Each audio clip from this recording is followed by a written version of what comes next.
Greetings and salutations, everyone. I hope everyone is still doing well. Have I got an assortment of terrifying encounters to share with you in a very interesting video clip that, well, I want you guys to be the judge of. Before we get into it, a couple links.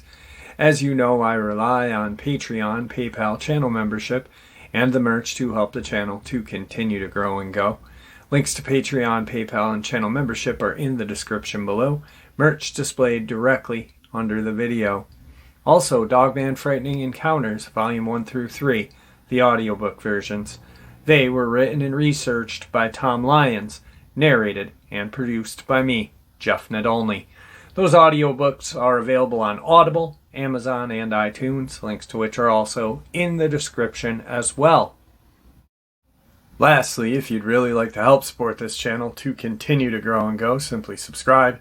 It does not cost you a cent. Click that like button. It takes half a second.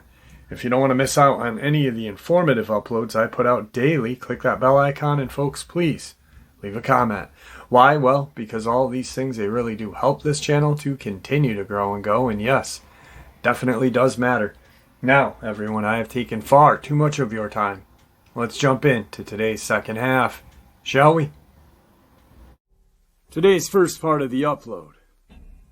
The thylacine, also called the marsupial wolf, Tasmanian tiger, or Tasmanian wolf, the largest carnivorous marsupial of recent times, presumed extinct soon after the last captive individual died in 1936.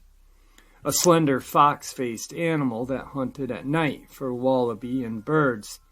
The thylacine was 100 to 130 centimeters, or 39 to 51 inches long, including its 50 to 65 centimeter or 20 to 26 inch tail. Weight ranged from 15 to 30 kilograms, about 33 to 66 pounds, but about 25 kilograms, about 55 pounds, was the average weight. The fur was yellowish brown with 13 to 19 dark bars on its back and rump. The hind legs were longer than the forelegs, and the tail was very thick at the base, tapering evenly to a point. The skull was remarkably similar to that of a dog, but had characteristics diagnostic of a marsupial. Other differences included a smaller brain case and jaws with enormous, almost 90-degree gape. In a shallow pouch that opened, the female carried 2 to 4 young at a time. Now, I just read that to you guys very quickly for those of you who are not familiar with the thylacine. One of my favorite supposed extinct animals. Now, a while ago, Forrest Gallant, who is a anthropologist, he goes around the world and saves rare, endangered animals, has discovered many thought to be extinct animals. He was discussing the thylacine at one point, and he's got an interesting philosophy that the thylacine back in the early 20s, 30s, we were having zoos. Zoos were very prominent at that time, and people loved to go and check them out. So what would happen is these animals were caught and put on ships. Now, apparently, some point, I believe 1928 or so, one of the last known breeding pair of thylacine was sent to it was supposed to go to the New York Zoo. That ship crashed off the coast of North Carolina. Now, Forrest's theory, which is a very amazing theory, and I agree 100% with it, states that that could be what people are seeing as the American chupacabra. Now, there's a big difference in the chupacabra. The Puerto Rican or Central and South American chupacabra is more lizard-like with wings. The North American chupacabra resembles a dog, and with a huge gaping maw. Now, Forrest thinks that this two breeding pair swam to shore on the coast of North Carolina and moved inland, bred, and eventually with the climate change in America from Tasmania and environmental change, they sort of became something that was not recognizable. And when people saw these things going after chickens and goats and stuff like that, Forrest's thought was, this is, possibly a thylacine that had, crashed, swam, bred, and now we have this crazy looking hairless dog thing with a huge gaping mouth. So yes, there's his theory. The most interesting thing just happened a couple of days ago. Are we on the cusp of finally confirming that the thylacine, aka the Tasmanian tiger, is not extinct but still roams Australia, breeding and growing in numbers? Or are we on the cusp of de-extincting the species using a growing collecting of DNA samples and newly discovered data of how close the species is to wolves? Both possibilities were in the news this week with an interesting eyewitness report from Adelaide and a comment from a doctor working with thylacine DNA. Thylacine sighting, January 21st, 2021. At approximately 6 in the morning, a man leaving his home for work froze in awe at what he was seeing in his front part of his property in Adelaide Hills when he saw what he could only describe as a female thylacine with two young darting around very quickly about 6 to 10 meters away. He didn't have his phone on him at the time, but was amazed at what he was seeing. The man's wife had previously told him of a large animal she saw at dusk approximately 3 years ago near a small dam on the property, and at the time he thought she was seeing things. Neil Waters, the founder and head of the Thylacine Awareness Group of Australia, and one of the best-known seekers of the thylacine, posted the eyewitness report on the group's Facebook page this week. The Adelaide Hills is a mountainous area east of Adelaide in South Australia, with plenty of places for a rare creature to hide and stay hidden. The darkness of the time, 6 in the morning, and lack of photos or video make the report non-definitive, so Waters contacted the witness for more info. Last night, however, they spoke and interviewed them both. It was clear he now has 100% belief in what his wife had witnessed, as he, too, has now seen the unbelievable. A podcast of discussion will be released soon on the YouTube channel, as well as Mark Taylor's report when he heads out there in the next day or two to set up trail cams and get a handle on the area. More to come soon. Comments on the sighting are mostly positive and hopeful, and Waters adding this very telling piece of the witness's testimony to one of them. The sighting time has no bearing on their habits, I don't think, since they could be more often but don't always seen. The witness both claim that they have heard weird noises of a screaming nature several times and just fobbed it off. The beauty of this sighting is that the husband saw the mother make the weird screechy noise. That part is rare as rocking horse shit. That is rare indeed. So, we'll anxiously await further investigation in the area.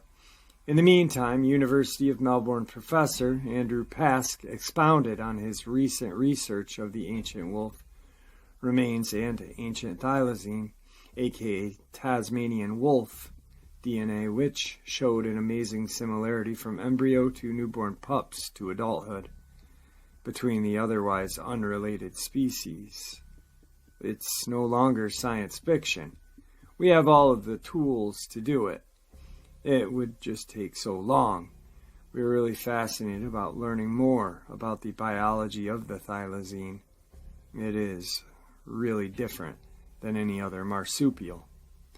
All of this does actually contribute, and I really one day hope tech becomes cheap enough and available enough to de-extinct the thylacine. We wouldn't have any considered this 10 years ago. That's good news from Pask, who compares the de-extinction of the thylacine to similar work being done in the United States with the woolly mammoth DNA. That work is already in progress, but Pask gives a huge warning about a similar de-extinction of the thylacine. It would take decades and billions of dollars that many believe would be better spent preserving the living marsupials that are facing that same extinction, or on finding proof that the thylacine is not extinct and actually living in tiny packs in the Adelaide Hills. Let's hope for both and pray for the latter. Truly an amazing sighting. There's been numerous sightings throughout the 90s into the 2000s that people have seen the thylacine. Once again, it's one of the most interesting animals that existed, I think, in the past, present, whatever. Yes, there were many interesting animals that existed long before, but for present day, I guess, the thylacine, it'd be just such a miracle to see this beautiful creature in the wild again. And if you're not familiar with what the thylacine looks like, I encourage everybody to go and check out some old black and white video at a zoo. There's a shitty zoo, and the poor animal is in a very small, caged enclosure. But nowadays, we would never do something like that in our zoos. These animals are almost as well taken care of as people in old folks' homes and stuff like that. So I just think it's truly an amazing find. And yeah, if they can actually find a breeding mom with pups, well, there's a dad out there somewhere. So maybe 2, maybe 3, who knows? So, well, I just wanted to share that with everybody. I'm just blown away by this. I keep staring at this picture, and so anyway, moving on. I'm sorry I took a little bit more time than I wanted to on this, but it's truly an amazing find for this animal and cryptozoology. Today's second encounter. I grew up in the countryside of northern Indiana. This encounter happened when I was in 7th grade. We had a trash pile where we burned our garbage, and my mom had me take a bag out at around 10 p.m. I grew up in the woods around our house and was not afraid of the dark, so I didn't have any reason to be hallucinating or seeing shapes in the dark as kids do. I'd never been afraid of the dark up until this time. I took the bag out and walked the short distance down the road to our trash pile. I was about to throw the garbage on top before I saw something standing about a car length from the pile. Whatever this thing was, it was towering over me, and I was tall for someone around my age, being 13. This thing loomed over me. It had to have been over 10 feet tall. We just stared at each other for a long minute, and that is when I noticed that it had dark midnight fur and bright red eyes. I was frozen. Then it just turned and ran back into the woods. It was very fast, and to me, the weight of this thing was making the floor of the woods vibrate. I screamed and dropped the bag in the road and ran as fast as I could back to the house. My mother saw that I was acting like I was in shock and could hardly breathe, and my mom was tuned out most of the time, being too depressed or even to notice her children. My state of mind obviously disturbed her enough that she came and checked on me. I told her what happened, and she let me stay home from school for the rest of the week. Fast forward about 5 years later, I started living with my aunt because my situation with my depressed mother got so bad that I had to move.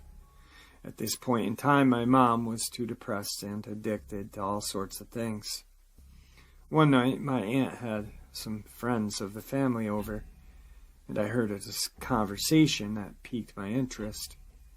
My aunt was telling our family friend about seeing a pair of red glowing eyes staring in at her from a 10-foot window in the trailer, one of those weird small ones that were toward the top of the bathroom. The same place that I saw that tall man-beast thing. I told her what happened to me, and her jaw dropped. This was probably the most satisfying thing that ever happened to me. Hearing it from another person made my experience feel authentic and made me think I was not crazy anymore. Today's third part of the upload comes to us from Oklahoma, McLean County. I was walking with my dog down a dirt road near my grandparents' house. It was about 8 p.m. and still light out. We were about a half a mile down the road when my dog started barking and going crazy. She would just stand between my legs and growl and bark. This is a big dog, a German Shepherd. Finally, I get her calmed down. I hear some grunting and moving around in the woods to our right. I figured it was a deer or wild hog. As I moved closer, I saw it rise up from behind a fallen tree. I'd say it was roughly 7 feet. I would guess to 300 to 400 pounds, kind of reddish-brown hair covering its body. Its face looked like a monkey in a way. I couldn't move. My dog was going crazy, trying to stay between me and whatever it was. It was only there for a flash. I know it turned and ran off, and my dog gave chase.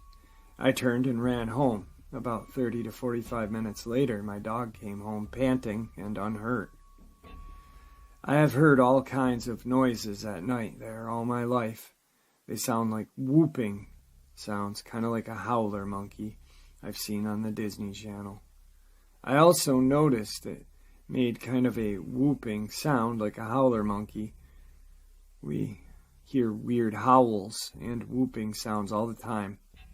We have coyote out there, but I'm used to their howl. They can be howling all night, and when the other howl or whooping starts, all the coyotes and other noises stop. It smelled like roadkill. That's the best way I can describe it. Today's fourth encounter comes to us from Alcona County, Michigan. Myself and several others were at our deer hunting campsite. We had used the same spot for years. While we were sitting at our campfire, We heard this mournful wail just outside of the light of the campfire behind one of the campers. Next, there was this sound like a low growl, then a sort of howl yiping sound. We all went for our flashlights and stopped dead in our tracks when we heard the sounds of the trees being snapped and branches breaking. We changed from flashlights to rifles as the growling increased. We stood there looking out into the dark for what seemed like 20 minutes or so. Then the sound started moving away deeper into the woods. At daybreak, we ventured out towards where the sounds were coming from and found several small trees snapped and bushes uprooted. There were what could have been footprints, but the ground was so torn up, it was impossible to tell what kind they were. Later that morning, a friend of mine was out scouting for a place to put his blind. He came across this huge mound of earth that looked as though it just piled there. He called the camp on his walkie-talkie and told us to come out where he was so we could find him by following his trail markers in the woods, just going south off the logging road. When we got to him, he was pointing his rifle towards some thickets of a tag elder, saying that when he approached that huge pile of sand and earth, he heard the same sounds that we heard the night before coming from that direction. To make a long story short, we contacted the DNR in Harrisville, and an officer came out, examined the dirt mound. Several mutilated deer and some wild blackberry bushes were buried in it. Again, the ground was torn up so bad that no distinguishing footprints were found. The DNR officer said that what we had in the area was most likely a big bear. We have used that site since and have never encountered anything like it. We still talk about it over the campfire, though. When interviewed, this witness is very credible. He is a two-tour Vietnam veteran, and in his own words, does not scare easy. The witness described the incident as occurring in a remote forested region of Michigan, not more than 12 miles from Lake Huron. The witness was among a group of 9 hunters who had all retired to their tents. The time was approximately 2200. The forest was quiet, and there was a very light snow falling. The hunters had built a sizable fire, and it was apparently still going strong. The serenity of the evening was abruptly cut short by what the witness described as a god-awful sound originating from just beyond the firelight, at an estimated distance of 20 to 25 yards from their tent. The witness further described the sound as screaming, beginning with an extremely high pitch, then going downward in tone to a low growling, moaning sound. The sound was extremely loud and boisterous, and with it came the unmistakable sounds of a bunch of trees being snapped. The witness states that the screams persisted along with the shaking of branches and snapping of trees for approximately an hour. In all, the number of screams that witnesses remembered totaled about 5. The witness remembered that it was difficult to determine whether or not the hunters had more than one tormentor, but that it could have been 2 or more. At one point during the incident, the hunters went to their vehicles that were parked just outside of their tents to retrieve their weapons. The witness stated that he did not actually feel as though they were in a life-or-death situation. His weapon was a .300 Magnum, but he and his hunting partners felt sure that something didn't want us there. At no time during the tantrum did the two-tour Vietnam vet feel sufficiently brazen to venture out and unmask the unidentified aggressor, nor did any of his associates. After the screams and the tree-breaking, branch-shaking noises trailed off deeper into the forest, the witness and his party retired back to their tents, and the remainder of the evening was uneventful. The next day the hunters embarked out into the wooded area where previous evenings tirade had taken place, and noted numerous trees broken 4 to 5 feet up. The trees were no less than 4 inches in diameter, the witness describing the ground as being tore up, like something had kicked or jumped around. No tracks were discernible, but it was obvious to the hunters that something was pissed off. Later, one of the witness's hunting partners found a suspicious mound of earth as he attempted to find a place to which to hunt from. The mound appeared to be approximately 14 feet in diameter and 2 to 3 feet high. The hunters were quite disturbed by their find and their experience and turned to the Michigan Department of Nature Resources. Apparently, a representative of the office came to the site for an investigation. The mound was found to contain several deer carcasses that had been eviscerated and had the legs ripped off. The hunters thought that the deer carcass wounds were not the result of cutting or chewing, but the result of tearing.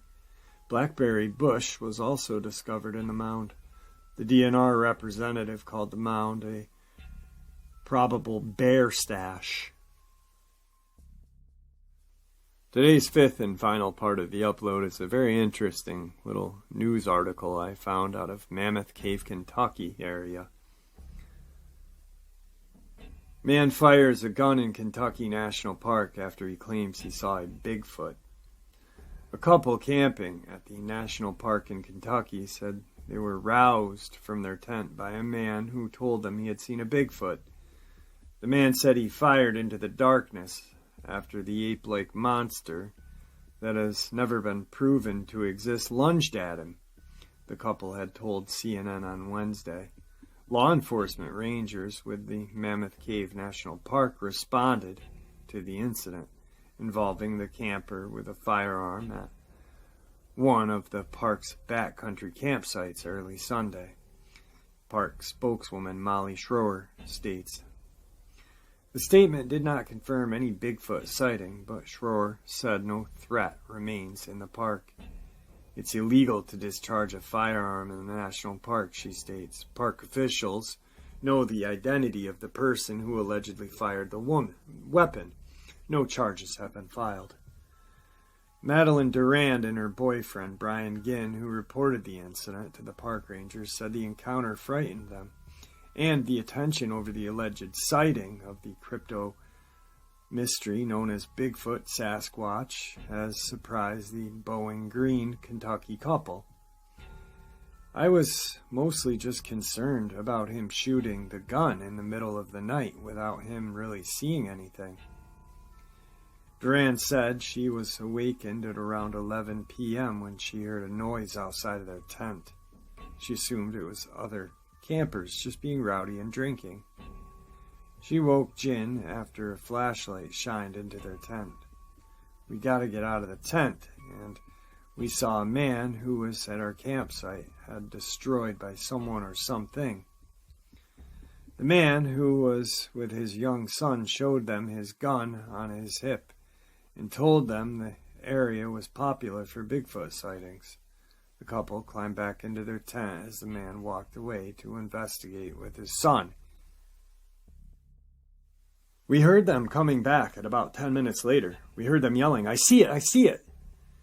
We saw the flash from his gun he shot maybe 20 yards from the side of our tent into the pitch-black darkness."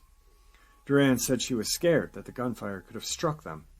The man with the firearm seemed frightened as well. He told the couple his hands were shaking. "The guy said he saw a Bigfoot emerge from the brush and it was coming toward them.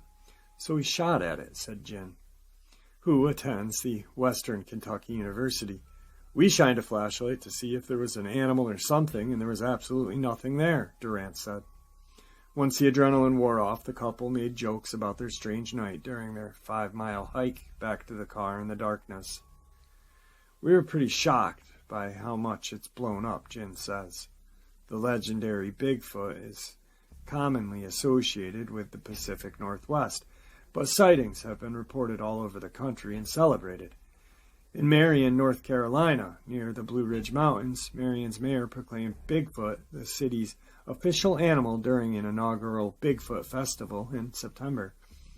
Federal records released in July showed the FBI analyzed a sample of alleged Bigfoot hair in the 70s. In the interest of research, the scientific inquiry that turned out to be deer hair. There are skeptics of the legend of Bigfoot, of course. Some have even pretended to see the hairy monster. Durand and Jin said their dog, a Rhodesian Ridgeback named Bo, didn't react to the alleged sighting. We're not believers, Durand said. Some very horrifying encounters. Now let's check out that video clip I talked about.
Alright guys, so when I first saw the video clip, I was a little skeptical.